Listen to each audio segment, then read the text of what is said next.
Então, irmãos, a gente vai observar hoje o contexto da época do apóstolo Paulo, né? Porque quando a gente recebe uma carta, a gente geralmente teve que contar qual era o problema, ou a instrução, ou aquela conversa, para a gente poder receber de volta uma carta. Então, o que é que está acontecendo hoje?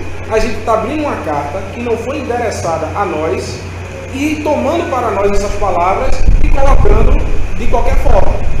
A gente tem que saber qual é o contexto da carta, para quem foi passada essa carta e qual era o problema que essa comunidade estava incorrendo ali. O que está acontecendo para essas pessoas poderem saber, para Paulo poder dar essa resposta plausível e que essas pessoas pudessem ter algum tipo de mudança e surtisse algum efeito.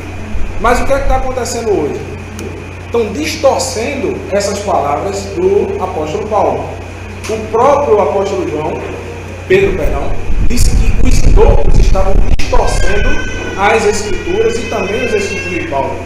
Agora, se no tempo de Pedro, que já era páreo de Paulo ali, estava junto com Paulo, já estavam distorcendo essa palavra, imagine hoje que o pessoal não faz uma análise do contexto histórico, daquilo que estava acontecendo na época, e simplesmente pega o que está escrito ali com Paulo e começa a fazer uma doutrina. Marlon ele falou aqui que hoje há milhares e milhares e milhares de denominações diferentes. Cada uma fala da sua propriedade, da sua forma, sobre as questões dos escritos de Paulo. Então, a gente veio aqui justamente falar sobre isso, né? Primeira coisa que a gente tem que saber é deixar que o próprio apóstolo Paulo se apresente a vocês. Então, está lá no livro de Filipenses, capítulo 3, versículo 5, diz o seguinte: olha como Paulo se apresenta, né? A sua origem é circuncidado ao 8º dia, da linhagem de Israel, da tribo de Benjamim, hebreu de hebreus, segundo a lei, fui fariseu. Então Paulo já diz a sua origem. Paulo fala que ele é um israelita da tribo de Benjamim, ele é um hebreu de hebreus. Então, irmãos, todo hebreu ele cumpre um determinado estatuto, ele cumpre uma determinada lei. Não existe outra lei para hebreu, é a Torá, a lei dos profetas. Agora, o que é que está acontecendo? Está sendo dito que Paulo, ele simplesmente pegou essa lei e no próprio livro de Filipenses, mais à frente, quando vocês estudarem, vai ter lá uma passagem que Paulo disse que considera todo o conhecimento que ele tinha como escória, como esterco. Então eles estão associando isso, dizendo que a lei de Moisés é esse conhecimento que Paulo descartou. Então o problema está aí, porque como algo que o próprio Paulo, como a gente vai ver mais à frente, diz que é santo, é perfeito e é bom, se tornou esterco e Paulo jogou fora. Então, por isso que muitas pessoas não entendem algumas aparentes contradições no Novo Testamento. Realmente há algumas aparentes contradições, mas não é da parte de quem escreveu, e sim da parte das pessoas que estão interpretando de uma maneira errônea. Então, a profissão de fé de Paulo é a seguinte: está lá em Atos, capítulo 24, versículo 14, diz o seguinte: mas confesso-te isto, que conforme aquele caminho que chamam seita, sirva ao Deus de nossos pais, crendo em tudo quanto está escrito na lei e nos profetas. Então, irmãos, a profissão de fé de Paulo é que ele continua a acreditar no Deus de Israel, o Elohim de Abraão, Isaac e Jacó, mas, além disso, ele disse que continua crendo não só nesse Deus, mas na lei que esse Deus deu ao povo e também nos profetas. Então, aí a gente já tem essa profissão de fé de Paulo, que já não deixa margem de dúvida, né? Que Paulo continuava com as mesmas instruções dos seus antepassados. Não houve uma mudança nessas instruções. E a terceira condição é a condição espiritual de Paulo, que ele diz o seguinte, lá em Gálatas, capítulo 2, verso 20, né? Já estou crucificado com o Messias, Yeshua, e vivo, não mais eu, mas o Messias vive em mim. E a vida que agora vivo na carne, vivo pela fé no Filho de Deus, o qual me amou e se entregou a si mesmo por mim. Então, a gente vê a condição espiritual de Paulo é bem definida. Ele cria no Messias que morreu e deu sua vida por ele. Agora, qual era a base para ele ter essa profissão espiritual? É justamente o que a gente viu na segunda parte ali, que ele cria no Deus de Israel, e o Deus de Israel tem prometido o que na sua lei e nos profetas? Que enviaria um Messias que morreria por todo aquele que nele cresce. Certo? Então, a partir daí, irmãos, a gente vai começar a discorrer verdadeiramente nesse estudo, né? E no final de tudo, vocês vão entender que essas afirmações aí são bem latentes em todas as passagens de Paulo, né? E para a gente entender essas aparentes contradições, a gente vai ter que fazer uma viagem no tempo. Vocês vão ter que se imaginar há 2000 anos atrás. Porque se vocês não fizerem isso, realmente vocês não vão ter como entender os problemas que Paulo está falando. Porque quando a gente tem uma mentalidade cristã do século XXI, a gente não vai entender um problema de um povo judaico, hebreu, do século zero. Então a gente tem que se transportar para esse problema, saber o que Paulo está falando. Então eu vou tentar ser o mais claro possível, tá? Porque esses assuntos aqui realmente são bem técnicos, né? Você vai ter que fazer uma leitura bem assídua. Quem estiver anotando vai ser importante, interessante. Quem quiser também, a gente pode passar todo esse estudo para vocês via e-mail, via contato do WhatsApp, para que vocês possam pegar cada verso desse aí e entender nas escrituras, ver o texto no contexto, para vocês entenderem do que a gente está falando. Então, vou falar bem simples aqui. Agora, para eu falar simples, vocês vão ter que fazer essa viagem no tempo. Vocês vão ter que fechar a sua mente aqui para o que acontece, a realidade do Brasil hoje, e se voltar para uma realidade judaica do século zero. Não tem como vocês entenderem o que a gente vai passar sem vocês fazerem essa viagem no tempo. Sem que vocês queiram entender os problemas que Paulo estava passando para ele poder escrever essas cartas. Que é como, vou dar um exemplo aqui, eu pego uma carta e quero, o Joás me disse que tem um problema aqui na igreja para consertar esse ventilador aqui. Eu sou um técnico em manutenção de ventiladores. E eu escrevo essa carta e normal para ele entregar a Joás, porque me passou um determinado problema. Então eu pego essa carta, dou a Marlon, Marlon abre a carta, ele é mais esperto do que todo mundo, ele abre a carta, quer ler antes, ele vê a solução que eu dei para consertar esse ventilador e ele quer consertar o notebook dele. Vai funcionar? Não. Então não tem como você pegar uma instrução que eu estou dando para consertar o problema de Joás e querer resolver o problema de Marlon. É a apropriação que o sistema religioso hoje, eu não digo todos, mas uma grande maioria faz, de pegar um determinado tema isolado e querer trazer para a vida da pessoa. Olha, irmão, em Cristo você é mais do que vencedor. Sim, somos, mas qual é a condição para que sejamos mais do que vencedores? Nós temos que cumprir tudo que ele ordenou. Porque se você não fizer isso, o próprio Messias disse que nós somos filhos de Satanás.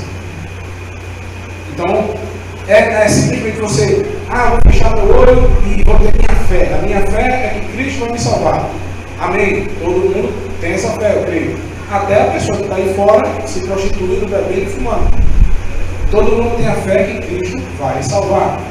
Mas quem é que Cristo vai salvar? Quem é que o Messias vai salvar? Ele vai salvar quem for obediente às suas instruções.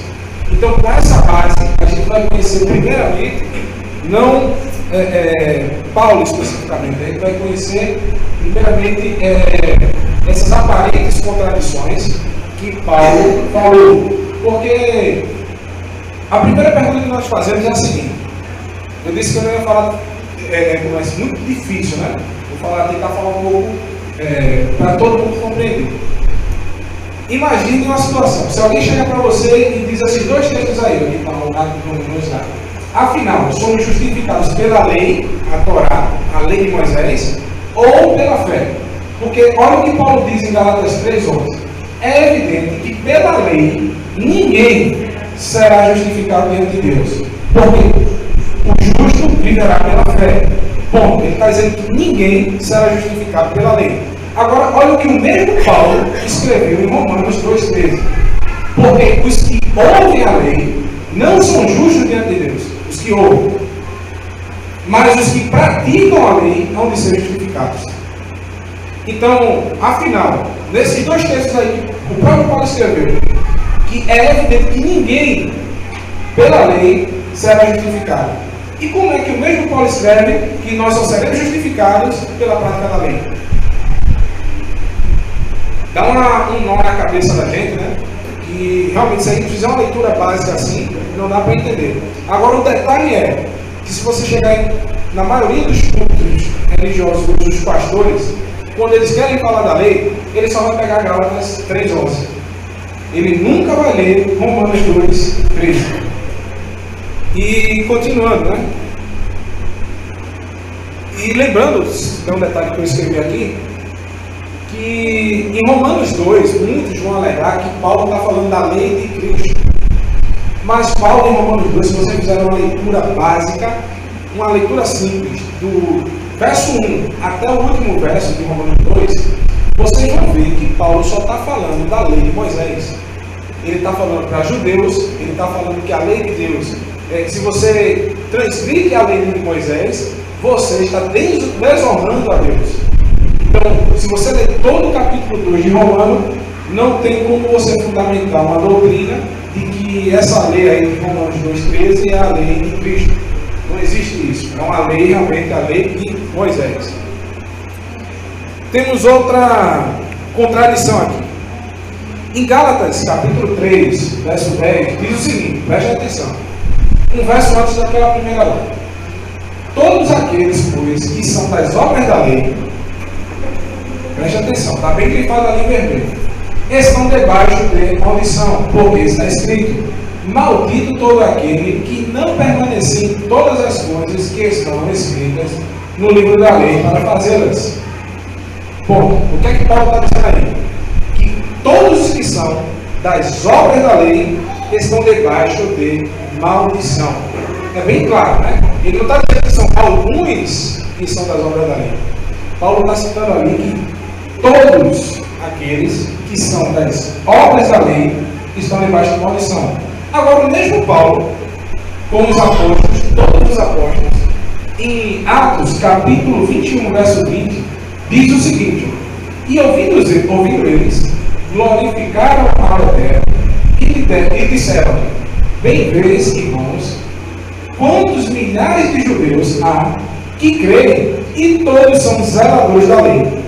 Então, a pergunta que você tem que se fazer é o seguinte: se Paulo diz que se você era participante ou praticante das obras da lei, você estaria debaixo de maldição, porque o mesmo Paulo e os apóstolos ficaram felizes ao ver judeus acreditando em Yeshua, em Jesus, e praticando a lei. Ou seja, Paulo estaria rindo da desgraça dos outros? Que é o que dá para entender, né? Se a gente fizer uma leitura assim, simples, analisar um texto com o outro, a gente só vai entender isso. Não tem outra forma de a gente interpretar. Agora, é o que a gente vai ver mais a fundo, que a gente vai abordar, e no final do estudo, por isso eu peço que vocês não durmam, porque se vocês dormirem, vocês não vão entender o que a gente está falando aí. É o que a gente vai deixar essa iscazinha para vocês. Então a gente vai iniciar o estudo, né? Iremos conhecer agora o contexto da época de Paulo, né? E entender qual era o maior inimigo, não só dele, não só de Paulo, mas também do Messias Yeshua e dos apóstolos. E a gente não vai poder compreender isso se a gente entender exatamente a origem do problema, né? E no tempo dos Macabeus, não sei se vocês sabem, é o tempo intertestamentário.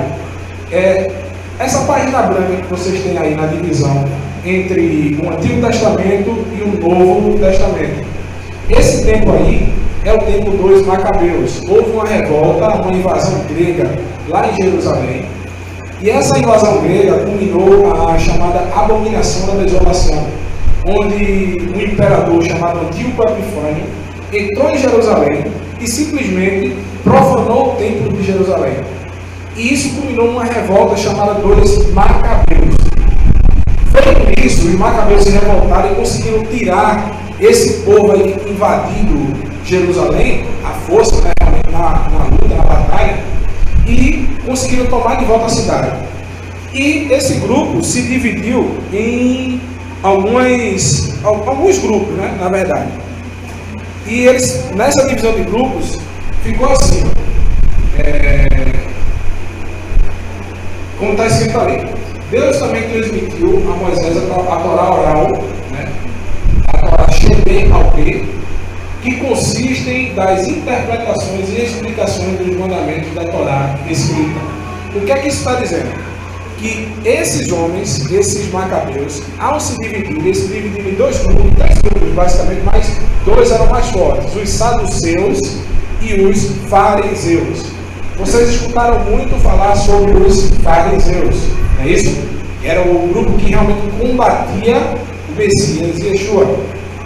Esse grupo aí, chamado de fariseus, é o que deu a origem do maior problema. Eles tiveram no início uma intenção boa, e depois de ganharem a batalha, eles houveram essa divisão, mas eles tinham a intenção de realmente trazer a segurança da preservação da palavra do Eterno.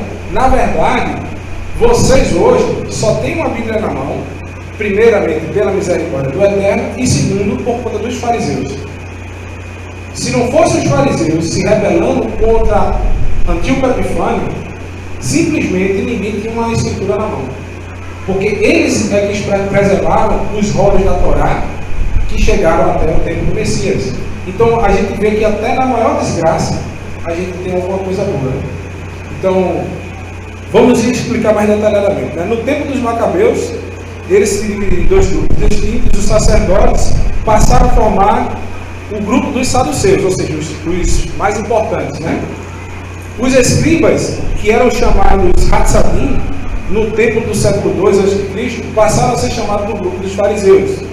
Esses escribas, né, passaram a ser também peritos na lei e eram conhecidos como advogados e mestres da lei. Em Mateus 23 vocês veem uma crítica velada do Messias, que ele fala: escribas e fariseus, mestres da lei e hipócritas, né? Porque eles estavam falando muita coisa e fazendo pouco. Eles estavam querendo aparecer demais perante os homens e se esquecendo de fazer o seu papel verdadeiro, né? Chamavam-nos de rabis, né? Que era um termo de respeito. Eram extremamente zelosos pela Torá e a sua observância. Tá? Para ter certeza que a lei era seguida corretamente, deram-lhe interpretações e passaram essas interpretações ao povo como tendo tanta importância como as próprias escrituras. Então o que é que aconteceu? Vou dar um exemplo aqui. Esses fariseus, como eles guardaram a Torá, a lei de Deus e os rolos dos profetas, eles ficaram incumbidos dos escribas. Eles eram os escribas que copiavam a lei. Por eles estarem sempre copiando, o povo ia perguntar a quem? Por isso que eu disse a vocês que é importante vocês fazerem uma viagem no tempo. Hoje aqui, irmãos, a gente tem cada irmão aqui com uma Bíblia na mão, é isso? E muitos ainda tem mais. Eu mesmo só no meu celular tenho 70. Porque tem várias traduções diferentes. Então, um celular hoje tem mais Bíblia do que às vezes a cidade de Jerusalém da época. Então, quando alguém queria entender o que Deus queria, eles iam até quem? Eles iam até os escribas e fariseus. Eles não tinham rolo na época, um rolo em cada casa. Eles iam até a sinagoga, onde era lida a lei de Deus nos dias de sábado. Então, por isso que é importante vocês entenderem o conceito da época. Então, vejam a importância desses escribas e fariseus. Eles eram os únicos que tinham as escrituras na mão. Se alguém queria obedecer a Deus, tinha que recorrer a quem? Aos escribas e fariseus. Então, esses homens, eles eram muito, mas muito zelosos à lei de Deus. O zelo deles era tão grande que eles começaram a criar barreiras para que o povo não descumprisse mais a lei de Deus. E essas barreiras ficaram conhecidas como a lei oral. Eram as interpretações desses escribas e fariseus acerca da lei de Moisés. Então é basicamente o seguinte: hoje a gente tem no Brasil uma Constituição, não é isso? Uma Constituição Federal. Quando algum presidente quer fazer alguma alteração nessa Constituição, ele vai para o Senado e faz uma emenda constitucional. E essa emenda constitucional é a que vai reger aquela determinada regra da Constituição brasileira. Da mesma forma, esses rabinos criaram emendas, que é chamada no judaísmo e no hebraico de takanotes. São cercas em volta da lei de Moisés. Só que tem um pequeno detalhe aí. O que é pecado, irmãos? Transgressão da lei. A irmã bem citou. Então, o pecado é a transgressão de qual lei? A de Deus ou dos homens? Exato. O que é que os rabinos fizeram? Eles disseram que a transgressão da lei dos homens era pecado. Essas takanotes, essas emendas, essas cercas que eles fizeram, eram transgressões do mesmo nível e grau de importância que você transgredir o mandamento da Torá. Se eles ficassem com esses mandamentos apenas como uma forma de proteção, tudo bem. É como o irmão Joás, o pastor Joás, chegasse aqui em uma congregação lotada, fosse dar a palestra ali e falar: se prepara a semana toda, é isso, meu irmão? Uma semana de estudo, se preparando. Quando chega no domingo aqui, no sábado, no Shabbat, sobe aqui, quando começa a falar, está todos os irmãos do celular. Aí o pastor Joás roda na impressora lá e bota um decreto na porta ali, dizendo: a partir da semana que vem é proibido a utilização de celulares dentro da igreja. Então, quem quiser ler a Bíblia, traga uma Bíblia impressa. Não pode a colocação disso aí. É uma regra boa ou não é? Não é uma regra boa? Beleza. Agora, qual é o problema? É se o pastor Joás disser: quem sentar aqui com o celular e abrir está em pecado. Aí ele está fazendo o quê? Ele está quebrando uma normativa que existe na lei de Deus, que diz que nada podereis acrescentar, nem nada podereis retirar. Então, esse mandamento, esse acréscimo, essa takanote que foi colocada por Joás, estou dando um exemplo, tá? Vocês podem usar o celular, eu não sei se tem essa regra mesmo, mas vocês podem fazer isso. Vocês não deveriam transgredir essa normativa de Joás, mas vocês deveriam respeitar. Entendeu? Agora, se você, por exemplo, uma pessoa está enferma na sua casa, você veio aqui para orar, para pedir a eterna intercessão, e você de repente pega o celular. O pastor Joás não pode reclamar com vocês, dizer que vocês estão em pecado, porque vocês transgrediram essa ordenança, entendeu? O que é que os escribas e fariseus disseram? Para que o povo seguisse essa lei oral, ou seja, essa interpretação da lei de Moisés. Eles disseram que foi o próprio Moisés que passou isso de boca em boca e chegou até eles. Ou seja, eles utilizaram de uma mentira para poder propagar a sua pompa, né? Entendeu? E eu continuo dizendo aqui, né? Devido ao zelo, né, que tinham, aplicaram essa lei em todas as situações possíveis e imaginárias, criando assim centenas de regras minúsculas e ridículas, muito difíceis de cumprir, né? Essas regras criadas pelo homem eram conhecidas como lei oral. E aí que a gente vai ler aquele slide ali que diz o seguinte: Deus também, isso é um comentário rabínico, está ali a referência do site morachá.com, o site de judeus. Isso está escrito no Talmud, tá? O Talmud é justamente essa compilação de mandamentos de homens, de interpretações da lei oral, que estão escritas nessa compilação de livros e está disponibilizada nesse site, vocês podem dar uma olhada. E está escrito assim: Deus também transmitiu a Moisés a Torá oral. Olha aí o que os judeus do tempo do Messias Yeshua acreditavam no tempo de Paulo acreditava. A Torá Shebet al-Peh, que consiste nas interpretações e explicações dos mandamentos da Torá escrita. Entenderam aí? A Torá de Moisés, a lei de Moisés. Moisés possuía o mais alto grau de profecia, e por isso Deus pôde lhe ensinar a Torá oral de forma abrangente e detalhada, pois está escrito: falava Deus a Moisés face a face, como um homem qualquer fala com seu amigo. Então eles pegaram esse texto aí para dizer que Deus, quando estava falando face a face com Moisés, ele estava, na verdade, transmitindo essa interpretação da Torá. Ele estava transmitindo essa interpretação da lei escrita. Ou seja, que teria o mesmo peso para você, como é que eu posso dizer, para você obedecer como a lei escrita. Aí a gente diz. Sim, rapidinho. Aqui, ó. Se você quiser apontar, tá? Ah, beleza. Okay. Tranquilo. Aí embaixo. Vou ver se eu estou caminhando. Então, tinha o mesmo peso essa lei oral que eles diziam aí, vou apontar aqui agora, agora estou.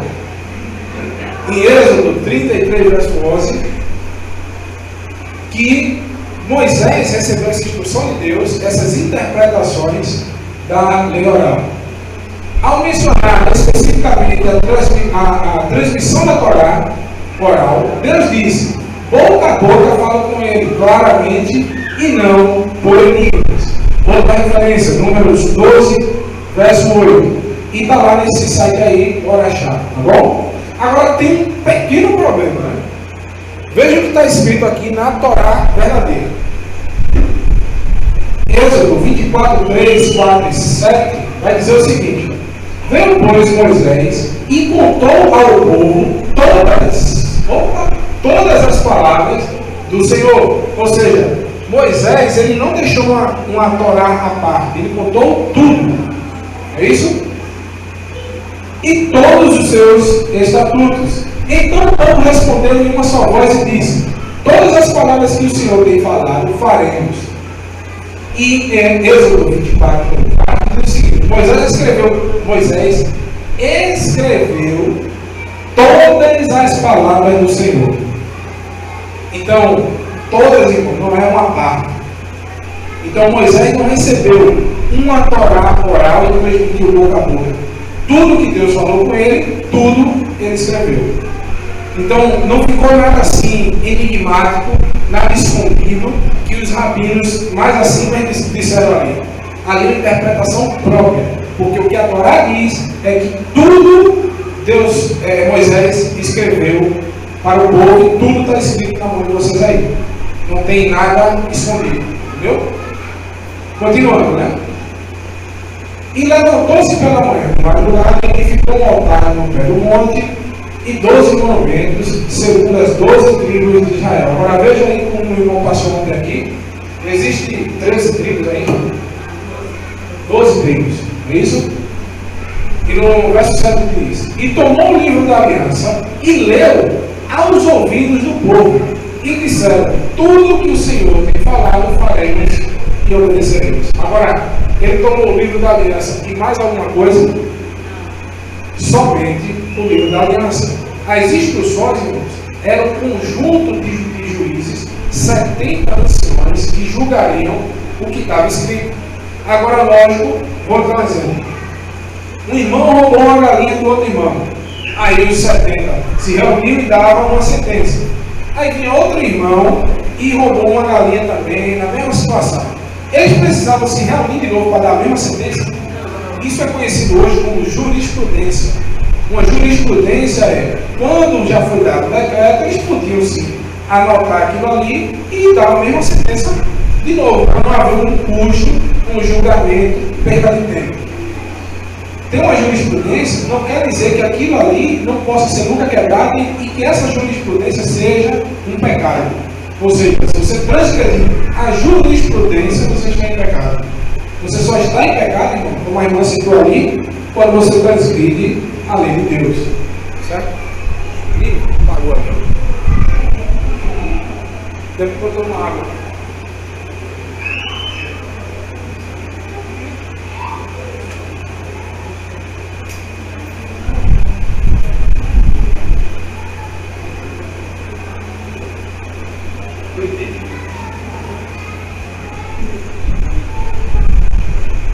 Então, o que a gente vê, irmãos, é que o Messias de Yeshua, ele veio fazer cumprir vários papéis. E um deles, que é omitido, tá? Que vocês, eu tenho certeza que é muito difícil vocês terem. Hoje eu tenho certeza que o pastor Joás transmite essa mensagem para vocês. Mas antigamente eu duvido, ou se tem alguém aqui que ainda participa do sistema religioso, tradicional, né? Que tenha escutado isso aí, que Yeshua veio combater o legalismo farisaico. O que é o legalismo farisaico? É isso que vocês acabaram de aprender.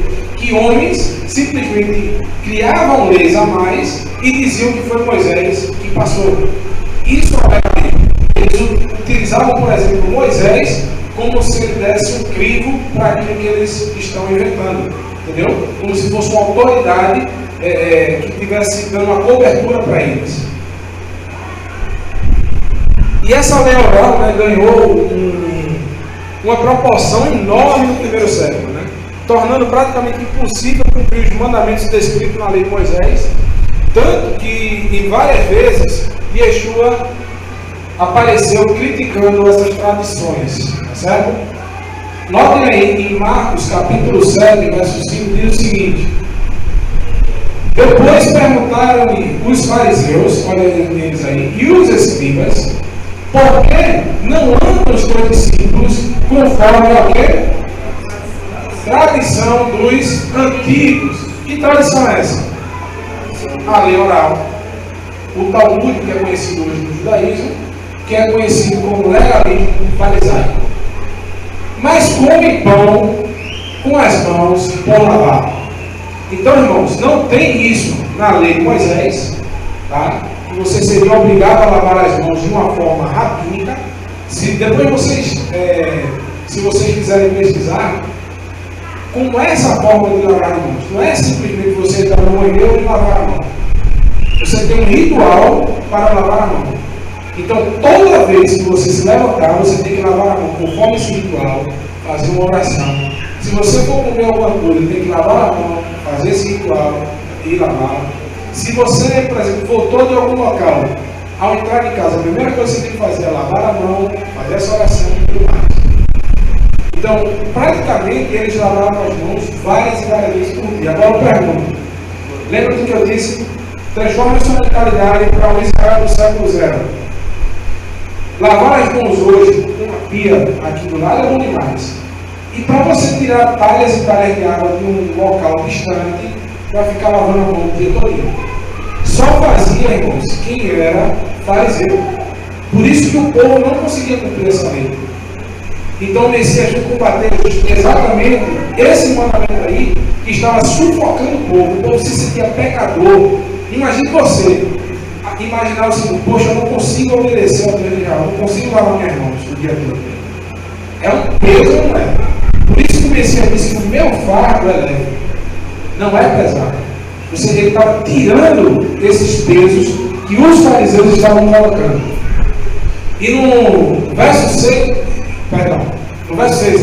de Marcos 7 diz: e ele respondendo disse: bem profetizou Isaías acerca de vós, hipócritas, como está escrito: este povo honra-me com os lábios, mas o seu coração está longe de mim. Então vejam que o Messias está dizendo que esses homens eram hipócritas, porque eles estavam honrando o Messias com o quê? Com lábios, com mandamentos de homens, querendo aparecer mais vistosos entre os homens.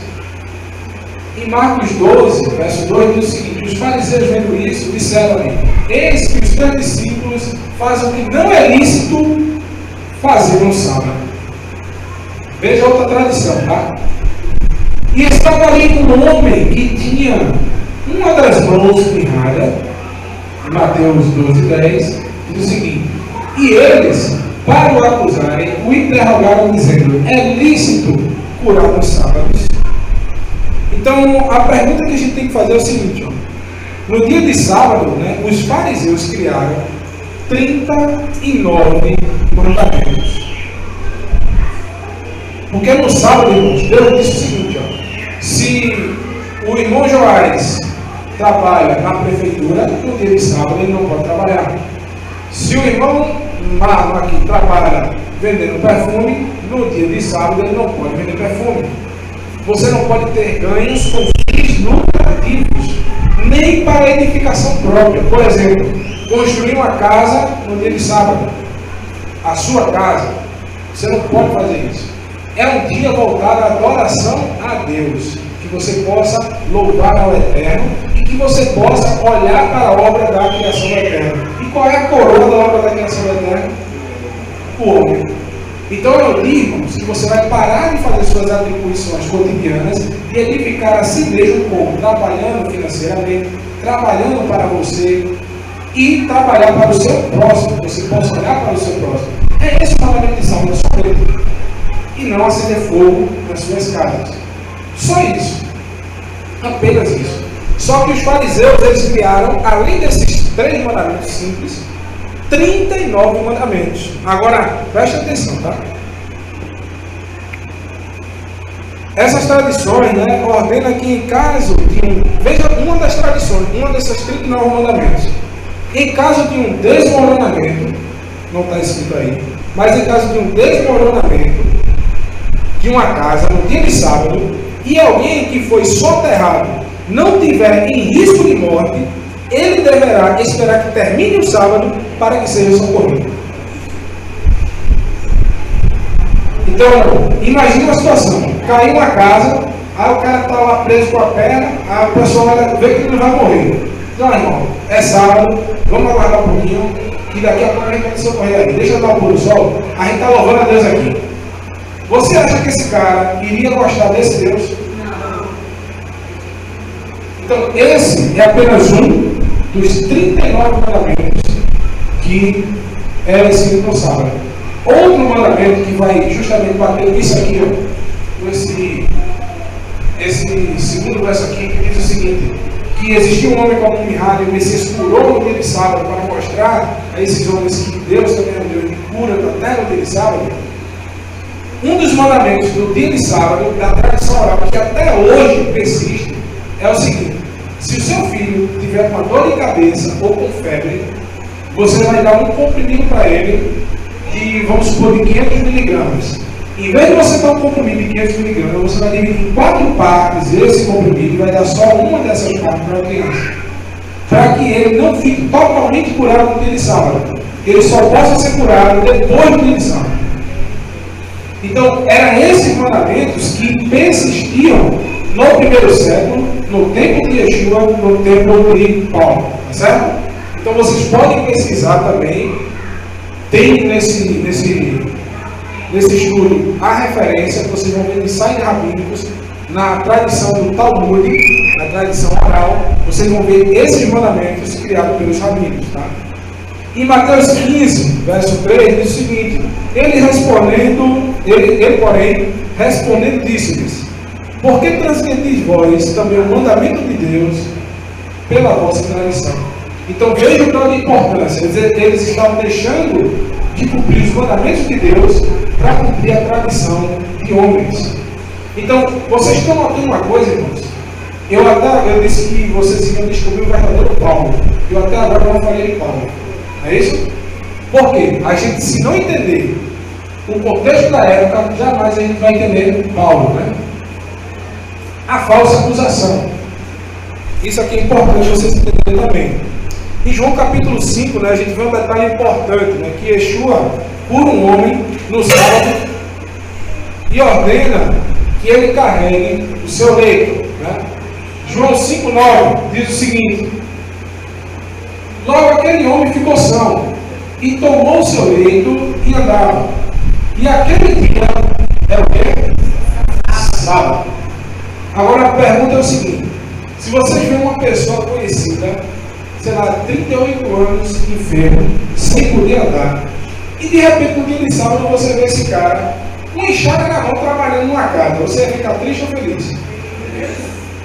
Ficar feliz, né? Agora esse homem, irmão, estava carregando um leito. Sabe o que é um leito? Uma esteira. Ele trabalhava vendendo esteira, então ele poderia carregar o leito. Então o Messias cura o homem, em vez desses judeus darem glória a Deus, Eles estavam preocupados com o peso da esteira que esse homem estava carregando e se ele iria vender e fazer comércio com ela. Então veja o tamanho do legalismo e da bronca que Messias estava passando. E no verso 18 é que entra o detalhe. Se vocês verem todo o contexto, esse detalhe aqui é que o sistema religioso se apega para dizer que o sábado passou.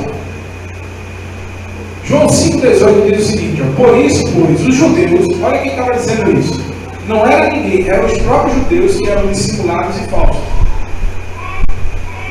Ainda mais procuravam matá-lo, porque não só violava o sábado, mas também dizia que Deus era o seu próprio Pai, fazendo-se igual a Deus.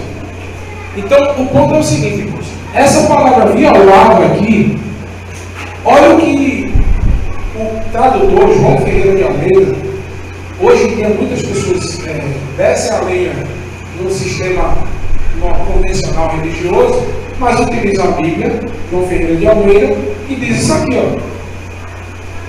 O próprio sistema religioso evangélico desce a lenha na igreja católica, mas utiliza a Bíblia do padre João Ferreira de Almeida, que traduziu essa palavra aqui, luo, em grego, que quer dizer voltar, libertar ou dissolver, em violável.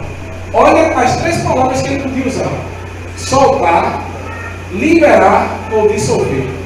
Agora, no contexto que eu estou dizendo a vocês aqui, no dia de sábado, com 39 mandamentos, Jesus aboliu o sábado ou ele deixou ele frouxo, tirando esses 39 mandamentos?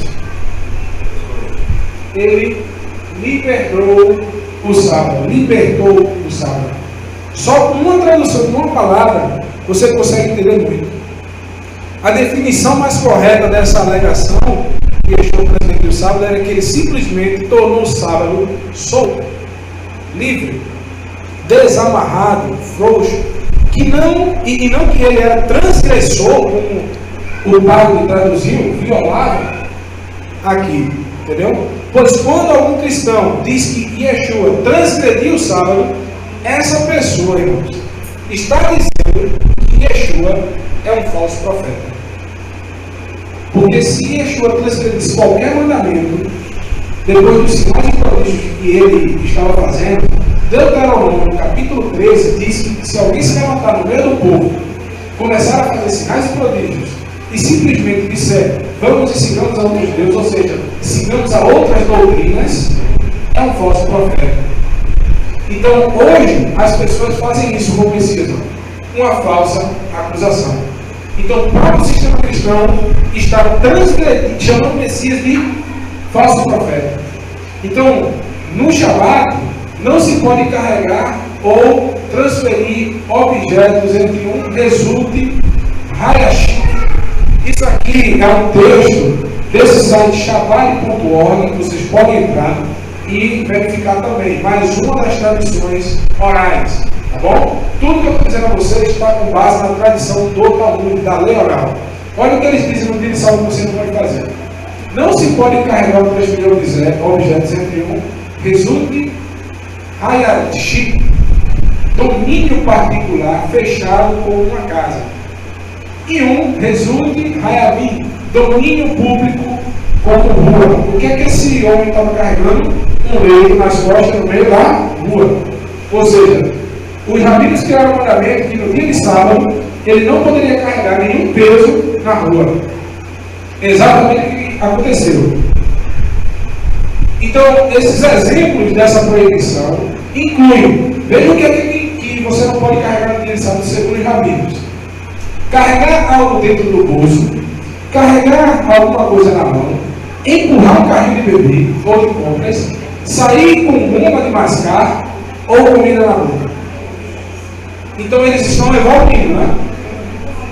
Entendeu? Daqui a pouco você não pode usar um blazer ou um sapato, não sei. Então esses mandamentos foram criados por homens. Na época de Yeshua era assim já. Então quando eles viram esse homem carregando o leito, esse homem não estava transgredindo a Torá, ele estava transgredindo essa lei dos homens, entendeu? Então eu não posso me aprofundar tanto nesses temas, senão a gente não entra em Paulo, né? Então o próximo slide que a gente vai ver,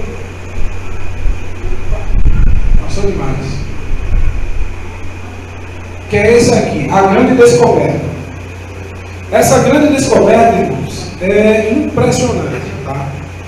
Em 1947, em 1946, foram achados a descoberta dos manuscritos do Mar Morto.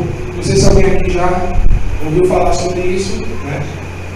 Esse manuscrito do Mar Morto foi o seguinte: um pastor de ovelhas estava procurando uma ovelha que se desgarrou, e ele, para ver se ela tinha entrado dentro de uma caverna lá na parte de Israel por ali, tinha várias cavernas no deserto, ele jogou a pedra. Quando ele jogou a pedra, ele escutou um barulho de um vaso quebrando. Quando ele foi olhar, eram vários rolos preservados datados do primeiro século. Nesses rolos estavam escritos, por exemplo, tem um manuscrito lá, que é um rolo do livro do profeta Isaías, datado de 1000 anos antes de Cristo.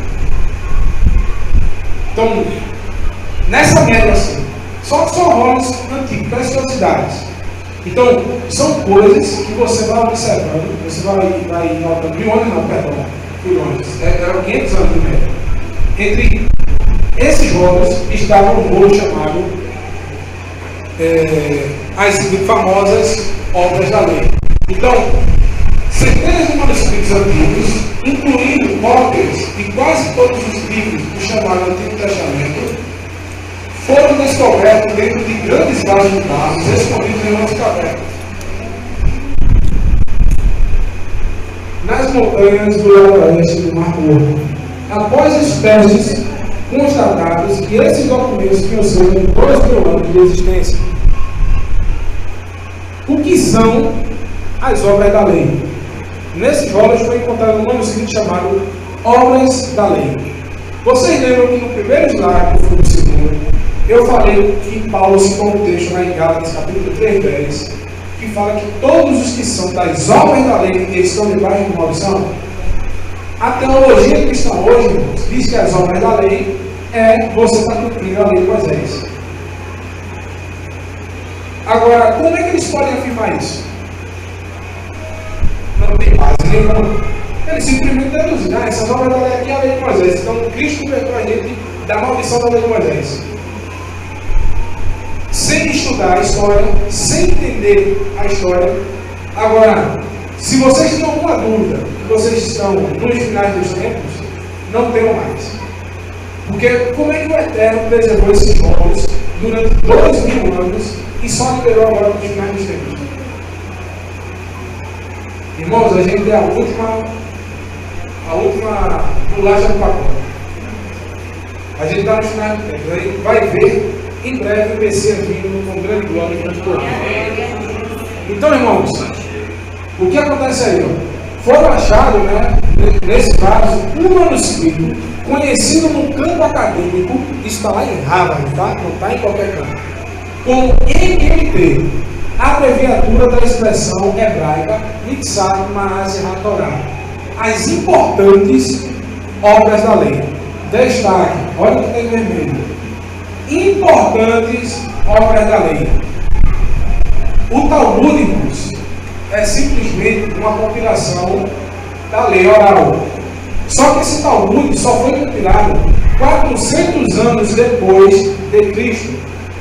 Então, quando os teólogos eles simplesmente liam essa expressão na Bíblia, obras da lei, eles não tinham como dizer que aquilo ali era a lei oral. Por quê? O Talmud só foi compilado 400 anos depois de Cristo, só foi escrito 400 anos depois de Cristo. Mas o que acontecia? Essa compilação era passada, como já disse, oralmente. Essa interpretação farisaica, esses mandamentos de homens.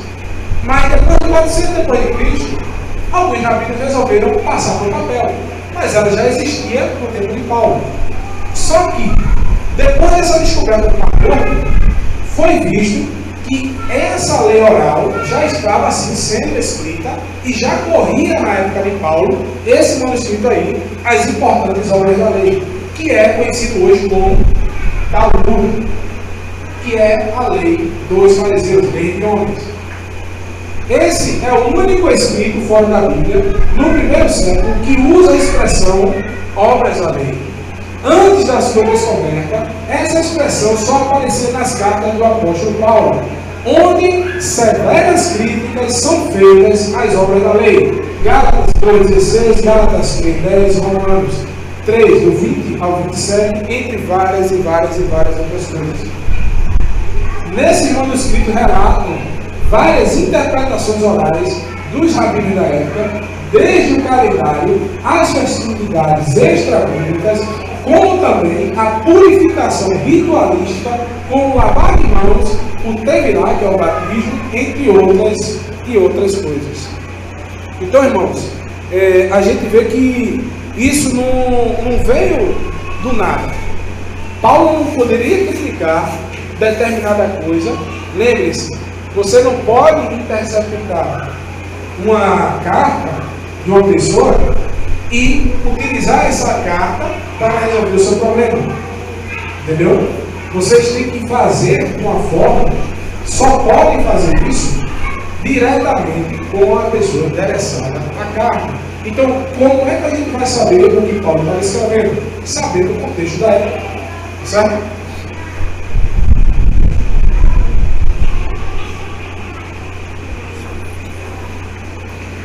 Então, basicamente, esses textos encontrados no manuscrito tiveram a salvação do homem tiraram, na verdade, esses textos aí, que a gente vai ver daqui a pouco, tiraram a salvação do homem por fé, que a gente conhece já o que é a palavra fé, é a palavra emuná, que quer dizer fidelidade, confiança na palavra de Deus. E colocava sobre os ombros dos homens, pois a salvação era conquistada por praticar a justiça dos homens como banho de purificação, por não se contaminar com os gentios, por fazer jejum e principalmente por guardar a lei de Moisés. Então, irmãos, o que é que eu estou querendo dizer aqui?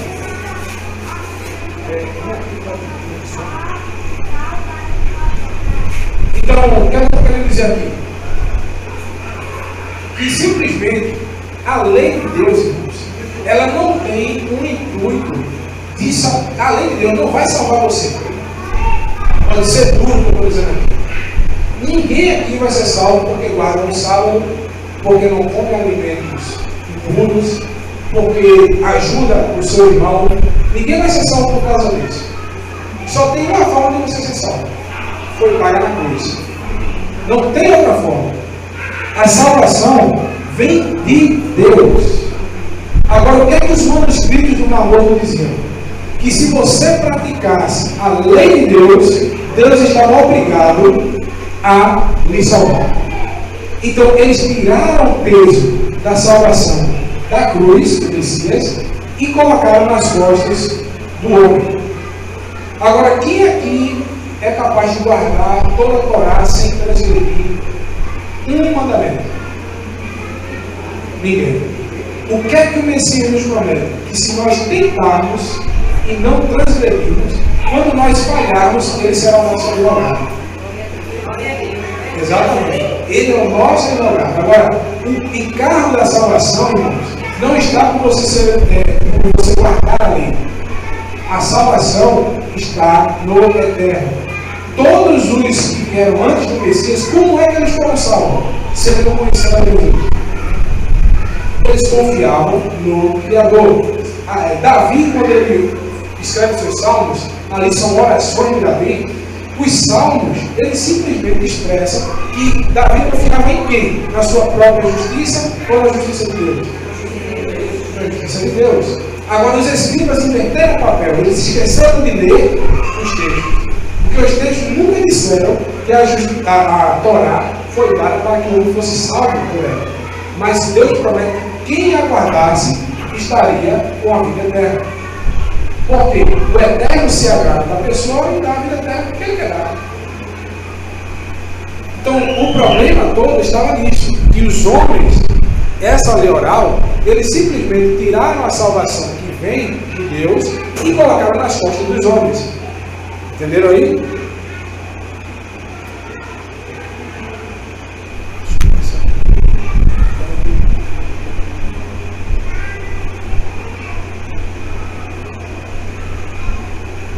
Só ler aqui o texto, me permite.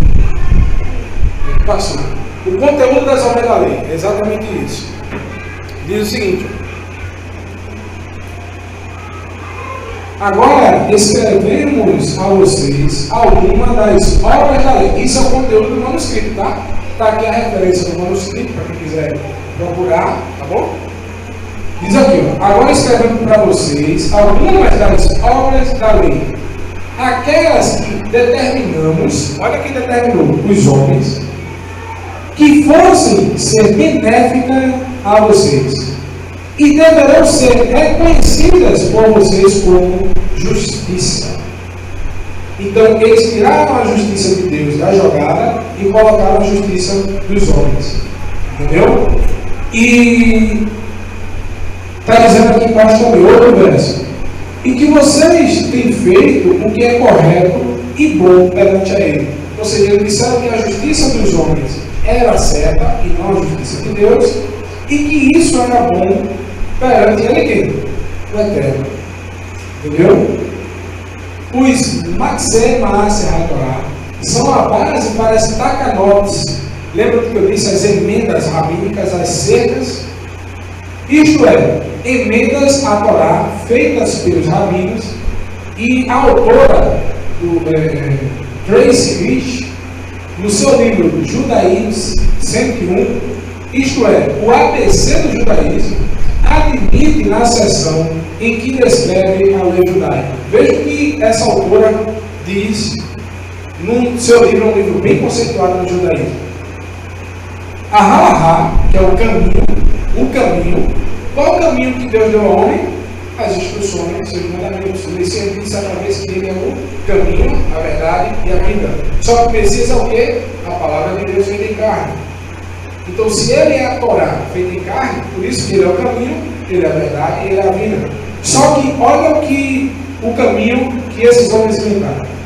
O caminho também inclui leis que não se derivam dos mandamentos da Torá. Isso é um autor judeu que está falando. Uma takaná, uma emenda rabínica, lembra da emenda constitucional que eu falei? Assim como uma grenzeira, lei de proteção, é tão urgente quanto o mandamento da Torá.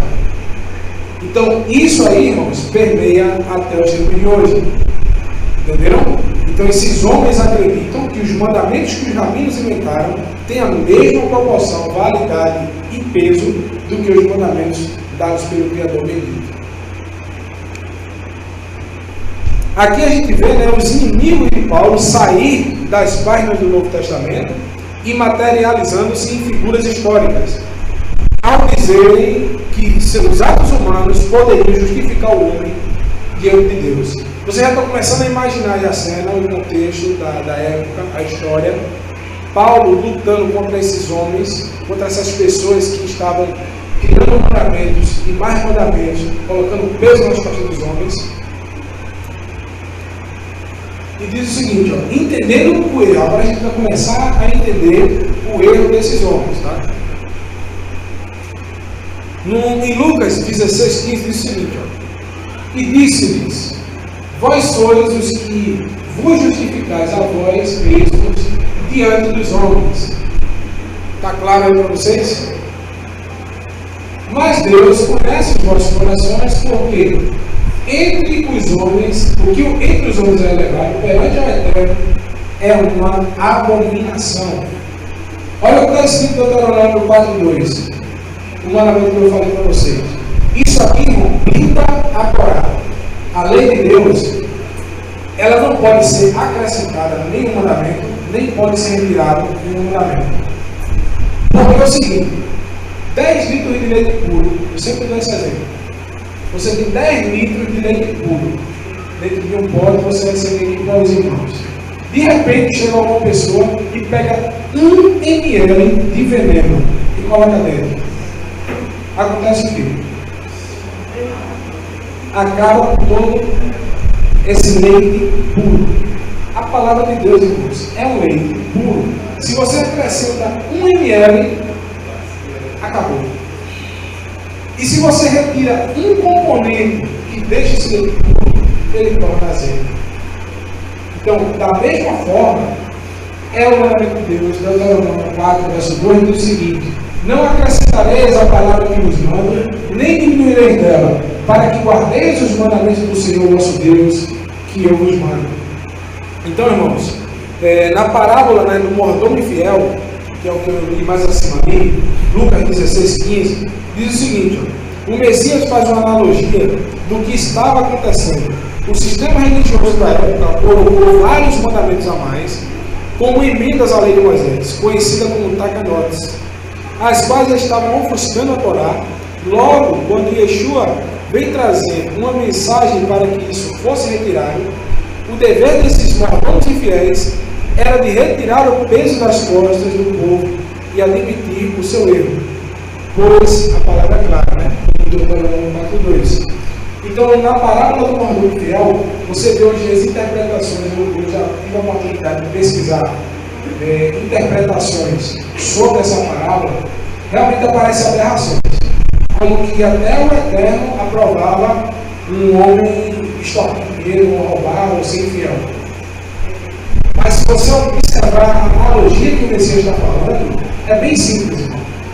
O Messias veio para mostrar àquele homem que aquilo que eles acrescentavam era para ser retirado.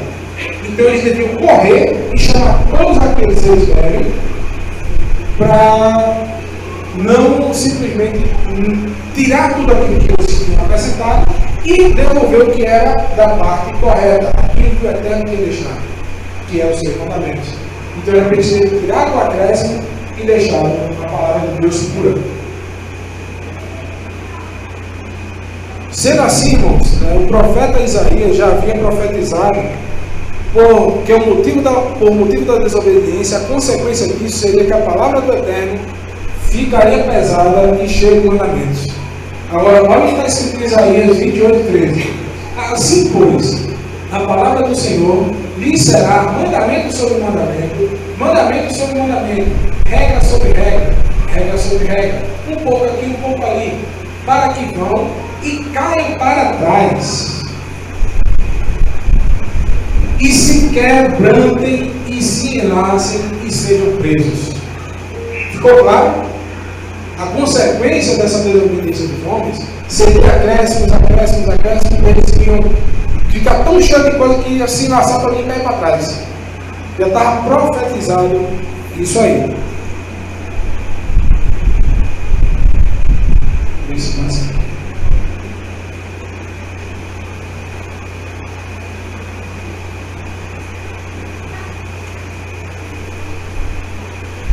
Judas parece ser um quebra-cabeça. Logo nós sabemos que as obras da lei se tratavam do legalismo farisaico do primeiro século, ou seja, mandamentos de homens aos quais os líderes religiosos fizeram uma mistura dos mandamentos da lei de Moisés com os mandamentos de homens, e os mesmos afirmavam que ao cumprir tais mandamentos, Deus estaria em dívida com eles, sendo obrigados a cumprir a sua promessa de dar a vida eterna ao que lhe fosse obediente. Né? Agora, olha o que Paulo diz, né? Por isso que Paulo está fazendo a contraposição ao quê? Às obras da lei. Porque as obras da lei diziam o quê? Que se o homem cumprisse os mandamentos da Torá, cumprisse essas tradições dos anciãos, Deus estaria obrigado a dar a vida eterna a eles. Então, peguem essa afirmação das obras da lei e vejam o que Paulo está dizendo aí, em Romanos 3, verso 20 e 21. Por isso, nenhuma carne será justificada diante dele pelas obras da lei. Entenderam aí o contexto da época e o que Paulo está falando? Porque pela lei, a lei de Moisés, Vem o conhecimento do pecado. A função da lei, irmãos, é mostrar o que é pecado. Não é de salvar ninguém. Romanos 3:21. Mas agora se manifestou sem lei. Que lei? Os homens, o legalismo. Porque nas traduções convencionais do padre, essa lei aqui é uma lei normal. Foi traduzida a expressão peché que não usa, que quer dizer legalismo humano, por lei. Agora se manifestou sem legalismo a justiça de Deus. Qual é a justiça de Deus? A lei de Moisés. Tem o testemunho de que lei? Da lei de Moisés e dos profetas. Então, se manifestou sem a lei de homens, a lei de Deus, tendo o testemunho da lei de Moisés e testemunho dos profetas. Então, está começando a ficar claro, né, bem claro aí, o que esses homens estavam incorrendo em erro e fazendo um monte de lambança com a palavra do Eterno. Né? Yeshua é a palavra de Deus feita em carne, João 1,14. E o que é a palavra de Deus? O que era a palavra de Deus na época dos apóstolos? A lei e os profetas. Então, logo, irmãos, o testemunho que o Messias foi dar foi de que a lei de Moisés e os testemunhos dos profetas tinham validade, mas a lei de homens não tinha validade nenhuma. Então, continuando, né? Essa lei e os profetas não tem, logo a gente não vai ver nenhuma contradição no que Paulo estava falando lá no início, não é isso? Somos justificados diante de Deus praticando as boas obras que nos foram dadas desde a fundação do mundo. Essas obras se fizeram em carne e habitaram entre nós, logo devemos ser imitadores dele. Não está escrito aí, irmãos, mas tem um trecho aqui em 2 Timóteo 3, o verso 14 ao 17, que é bem conhecido por todos nós, mas se a gente tentar direitinho para o que está escrito aqui, preste atenção. 2 Timóteo 3, do 14 ao 17. Tu, porém, permanece naquilo que aprendeste e que desde criança fostes inteirado, sabendo o que tens aprendido, que desde a tua meninice sabes as sagradas escrituras, que te podem fazer sábio para a salvação pela fé que há em Yeshua HaMashiach. Agora, irmãos, as escrituras do tempo de Timóteo, quando ele era criança, não eram as cartas de Paulo, não era Apocalipse, era o Antigo Testamento. Agora, como é que Paulo diz que a lei é um esterco, como a gente vê nas alegações aí, e como é que ele está dizendo que esse mesmo esterco serve para instruir Timóteo em toda a justiça, em fazer sábio para a salvação e ficar com mais fé em Yeshua? Não dá para entender, né? Toda a escritura, Paulo termina de matar, de cair por terra essa alegação. Toda a escritura é divinamente inspirada e proveitosa para ensinar, para redarguir, para corrigir e para instruir em justiça, para que o homem seja perfeito e perfeitamente instruído para toda boa obra. Então, a boa obra, irmãos, era simplesmente obedecer à lei de Moisés. Paulo manda que Timóteo permanecesse firme nisto.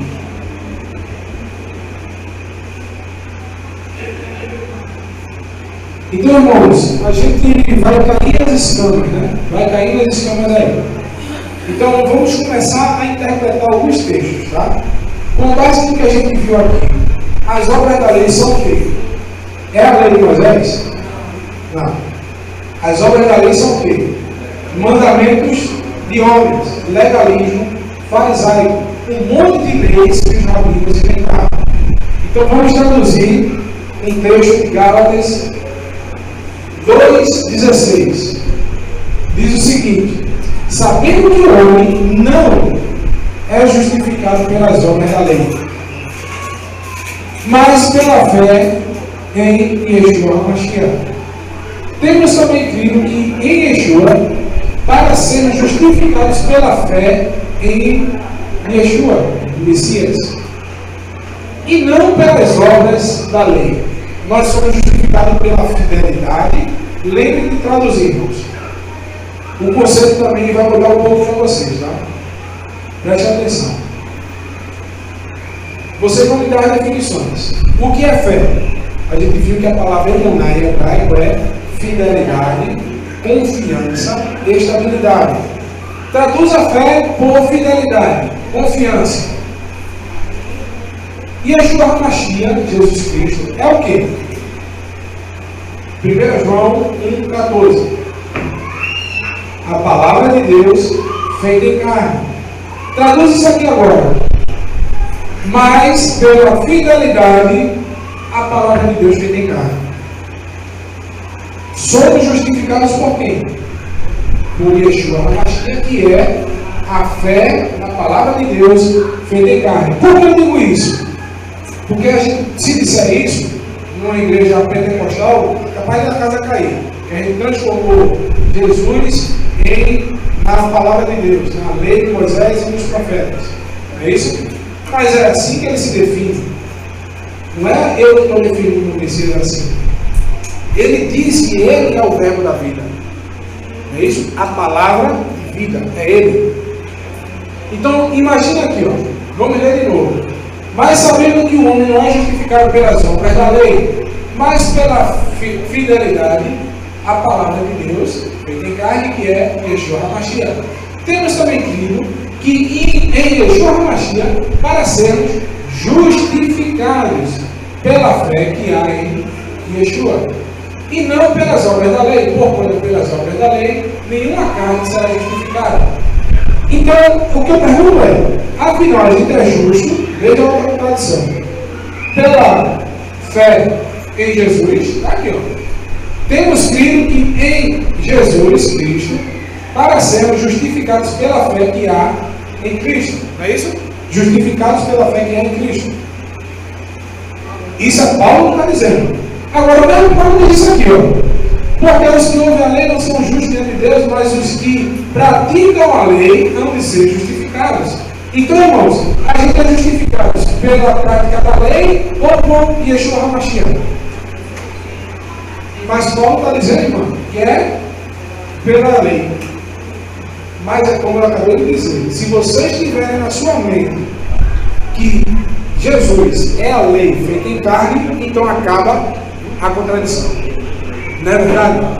Porque na cabeça de Paulo, ele não olhava para Jesus como apenas sendo um homem. Ele tinha a mesma definição que João tinha para Jesus. Que Jesus era a palavra de Deus que se transformou em carne e habitou entre nós. Certo? Então, continuando, né? Jesus é a palavra de Deus feita em carne. E foi o que a gente tem citado ali, do texto de 1 Timóteo, 2 Timóteo, que fala o seguinte, no final das contas, ó, para que o homem seja perfeito e perfeitamente instruído para toda boa obra. As boas obras, irmãos, a gente viu que é a prática das Escrituras, de viver aquilo que está escrito. É isso? O amor à lei e o zelo pela sã doutrina. Aqui eu vou pegar alguns textos para mostrar a vocês algumas situações interessantes. Olha o que Paulo, vocês lembram que eu disse que em Atos capítulo 24, verso 14, Paulo fala que ele acreditava, seguiu o caminho que ele chamava de seita, crendo em tudo quanto está escrito na lei e nos profetas. Não é isso? Olha o que Paulo escreve aí, Romanos 7, verso 12. Assim a lei é santa, o mandamento é santo, justo e bom. Romanos 7, 14. Porque sabemos que a lei é espiritual. Opa! Mas o seu carnal é vendido sobre o pecado. Irmãos, a lei é espiritual. Você quer conhecer o Espírito de Deus? Conheça o mandamento. Você quer conhecer a Jesus? O próprio Jesus diz o seguinte: que para você conhecer a Ele, você tem que conhecer a lei de Moisés. O próprio Jesus diz isso aos escribas e fariseus. Então, no Romanos 7, 22 diz o seguinte: porque segundo o homem anterior, tenho prazer na lei de Deus. Irmãos, a lei de Moisés é a lei de Deus. Então Paulo está dizendo que tem prazer na lei de Deus. Anulamos, pois, a lei pela fé? De maneira nenhuma. Antes estabeleceremos a lei. Eu não tenho o texto aí, mas essa lei de Deus aqui, irmãos, não pode ser a lei de Cristo. Porque a lei de Cristo é a lei da obediência à lei de Deus. Quem está com a Bíblia aí, a gente, abre aí Apocalipse, capítulo 14, verso 12, por favor. Não está no estudo aí. Apocalipse 14, verso 12. Quem puder ler, deixa eu ler. Aqui está a paciência dos santos. Aqui estão os que guardam os mandamentos de Deus e a fé em Cristo, em Jesus. Exatamente. São duas coisas distintas. A lei de Deus é uma coisa e a fé em Cristo é outra. Malaquias, capítulo 4, verso 4. Por favor.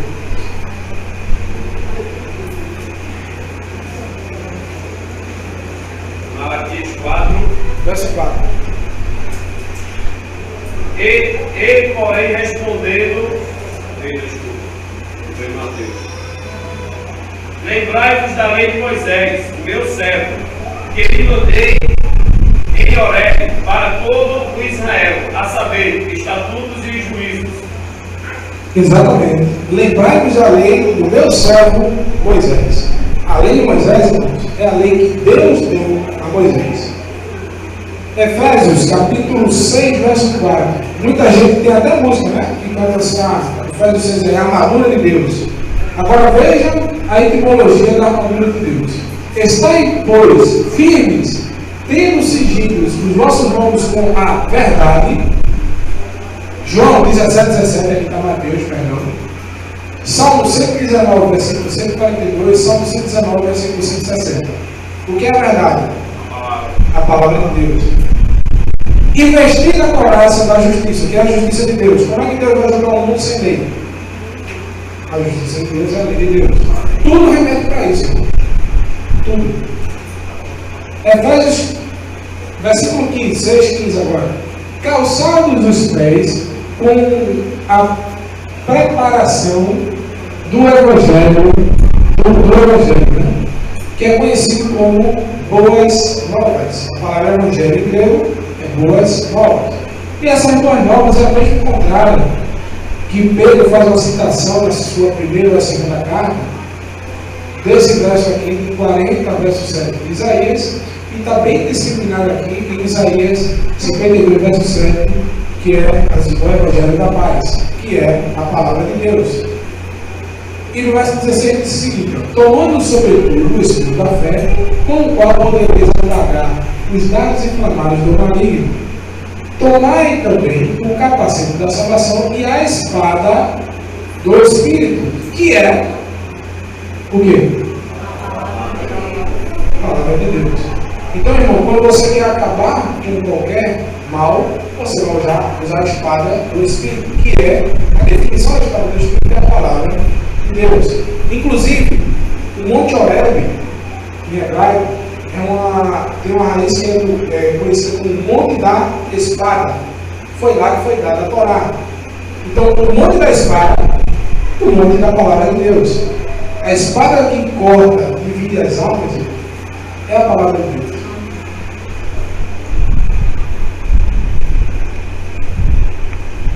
Então, o termo também debaixo da lei, né, que é conhecido, está lá em Gálatas, capítulo 4, 21, dizendo o seguinte: dizendo os que quereis estar debaixo da lei, não ouvi vós a lei. Gálatas 5, 18. Mas se sois guiados pelo Espírito, não estáis debaixo da lei.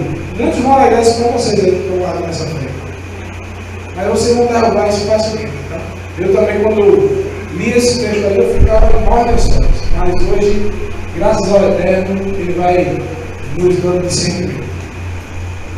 Romanos 6,15. Pois que pecamos por não estarmos debaixo da lei, mas debaixo da graça, de modo nenhum. Não sabeis vós a quem vos apresentais por servo para lhes obedecer. Sois servos daquele a quem obedeceis. Ou do pecado para a morte, ou da obediência para a justiça. Mas, graças a Deus, que tendo sido servos do pecado, obedecesse de coração a forma de doutrina que fosse entregues, e libertados do pecado, fosses feitos servos da justiça. Ou seja, irmãos, não estamos mais debaixo da obediência legalista da lei de Deus. Então, irmãos, estar debaixo da lei é você estar debaixo da lei legalista desses homens. Você não está mais com esse legalismo em si. Você está obedecendo porque você é servo. Tem uma parábola em Lucas que relata sobre isso, que o Messias diz que qual é o servo que, ao ver o seu patrão chegando da cidade, não vai servir e deixar tudo pronto para que ele coma. Esse servo vai querer o quê? Sentar e o patrão servir a ele? Ele diz a mesma coisa, ele diz, assim também vós, quando vocês fizerem todas as coisas, achai-vos trabalhadores inúteis. Mesmo quando se nós cumprimos toda a Torá, nós simplesmente devemos nos achar trabalhadores inúteis. Agora, como eu tenho esse exemplo? Quem pode dar um exemplo de alguém que cumpriu toda a lei e mesmo assim não disse, olha, tu está me devendo, tu tem que me ressuscitar? O Messias Yeshua. O Messias, depois de contar na cruz, vai correr do Pai, entrega a Deus no Espírito, faz com ele o que quiser. Ele fez tudo o que está ordenado na lei e não cobrou a Deus uma obrigação de salvar. Da mesma forma somos nós, que a gente nem consegue cumprir e ainda quer ter direito de estar morrendo com os outros. O reino é do eterno, ele dá quem ele quer. Esperamos nós, pela misericórdia dele, que ele nos dê essa vida eterna. Eu espero ver todo mundo lá. Verdade? Então, nos Salmos 119, versículo 44, diz o seguinte: assim observarei de contínuo a tua lei para sempre e eternamente, e andarei em liberdade, pois que busco os teus preceitos. Então, se você está em obediência à Torá, você está em quê? Em liberdade. Você não está escravo de quem? Do pecado. Então, irmãos, se a gente entender que Paulo está falando aí de várias leis diferentes, a gente já chegou aqui. A lei do pecado e da morte. O que é a lei do pecado e da morte? É a transgressão à Torá. Quando você está em obediência, você está na lei da vida. Quando você desobedece, está na lei do pecado e da morte. Então, Yeshua nos libertou da lei do pecado e da morte como? Quando nós somos obedientes, a gente está na bênção. Quando a gente está desobediente, está debaixo de maldição. Isso é a lei do pecado e da morte. A gente já viu as obras da lei e debaixo da lei. São várias leis que a gente vê aí. Tem a lei da carne, está vendo aí? A lei da carne e tem a lei do Espírito de vida. Paulo não fala de uma só lei. Agora, o que o sistema religioso diz? Que todas as leis é a lei de Moisés. Aí tem uma salada para frente. Uma confusão que você, se não fizer essa viagem no tempo, entender o problema na raiz, você não vai identificar nunca de qual lei Paulo está falando. Então Paulo, ao afirmar que não estamos mais debaixo da lei, e sim debaixo da graça, na verdade ele está dizendo que nós não estamos mais debaixo de uma obediência legalista da lei, e sim obedecendo porque somos salvos através de Yeshua.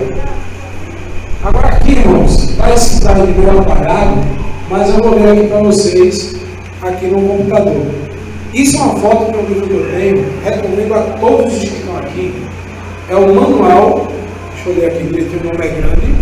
O autor é um autor cristão, chamado Ralph Bower. O livro é o livro do manual dos usos e costumes dos tempos bíblicos.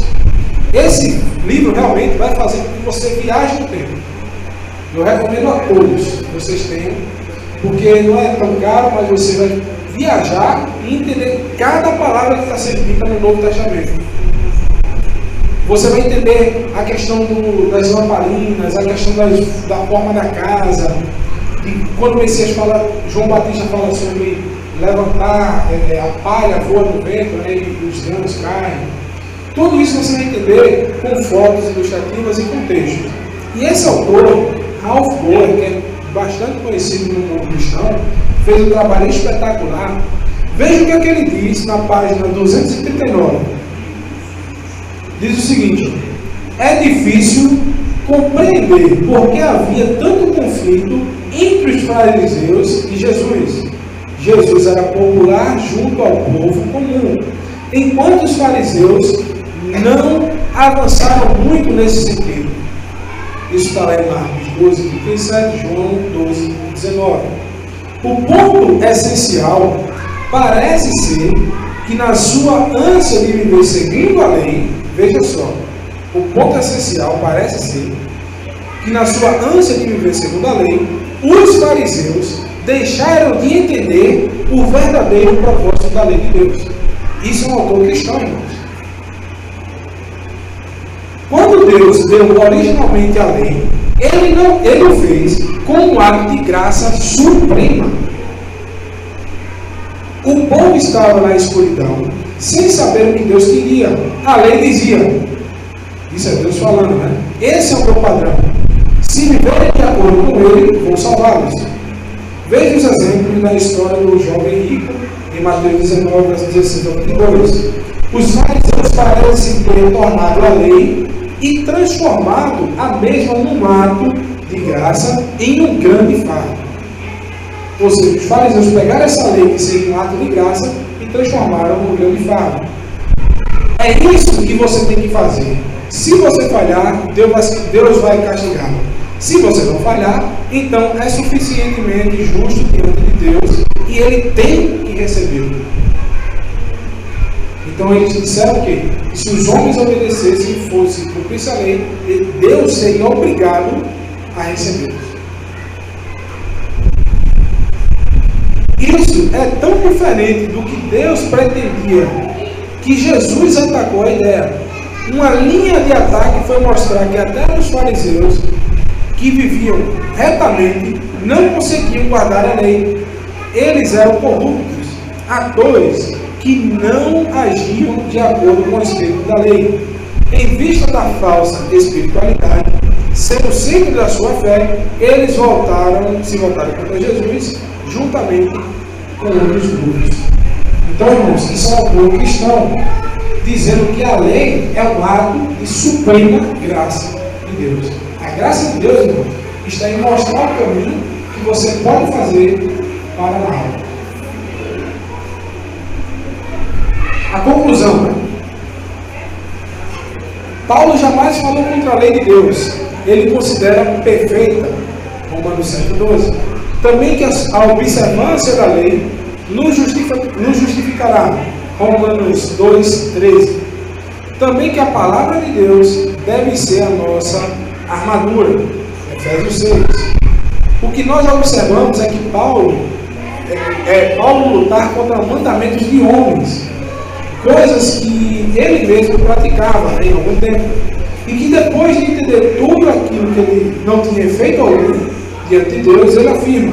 Aí sim a gente vai entender agora Filipenses capítulo 8, 3:8. Diz: na verdade, tenho também por perda todas as coisas pela excelência do conhecimento de Jesus Cristo, Yeshua HaMashiach, conhecimento da palavra de Deus feita em carne. Meu Senhor, pelo qual sofri perda todas as coisas, e as considero como escolha, para que possa ganhar ao Messias, e seja achado nele, não tendo minha justiça, que vem pela lei. Começar a entender agora? Fica bem claro, né? Mas que vem pela fé em Cristo, a palavra de Deus feita em carne, a saber, a justiça. Olha como isso fica claro. A justiça que vem de Deus pela fé. E que Paulo, não mais, todos os apóstolos guardavam a lei. Não só Paulo, mas todos os apóstolos guardavam a lei. Eu queria ver se alguns dos irmãos aqui já viram atentamente esse verso aí. Atos 21, versículo 4. Diz o seguinte: toma contigo e santifica-os com eles, e faze por eles os gastos para rapar a cabeça, e todos ficarão sabendo que não há nada daquilo que foram informados acerca de ti. Mas que, olha, presta atenção aqui, mas que também tu mesmo andas guardando a lei. Os apóstolos, irmãos, estavam fazendo um voto de Nazireu, Números capítulo 6. Esse voto consistia em rapar a cabeça, não comer nada da uva durante um determinado tempo, e no final fazer um sacrifício no templo. Paulo ia fazer um sacrifício no templo depois da morte de Cristo, para provar que ele continuava guardando a lei. Agora, não é, existe o cristianismo, ele não estuda a lei, por isso que Jesus disse que para a gente conhecer ele, a gente tem que conhecer a lei. Não existia só o sacrifício por pecado. Existia o sacrifício de comunhão, sacrifício por voto. O que Cristo não permitia mais, o que foi selado por Cristo, foi o sacrifício pelo pecado. Mas o sacrifício de comunhão por voto poderia ser feito ainda, que era um sacrifício de amor, de demonstração de amor a Deus. Então, Paulo iria fazer esse sacrifício, mas foi preso antes. Tanto que, se vocês continuarem no texto, vai dizer que ele disse a data em que seria feito o sacrifício dele. Então, irmãos, essa é a conclusão do estudo. Espero que vocês tenham gostado. Que o Eterno possa dar cada dia mais esclarecimento a vocês sobre a palavra.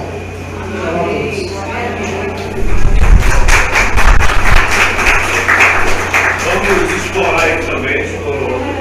Alguém tem dúvida? Comentários? Todo mundo está sabendo também. Ninguém tem dúvida nenhuma dos assuntos? Não. Eu já tinha conversado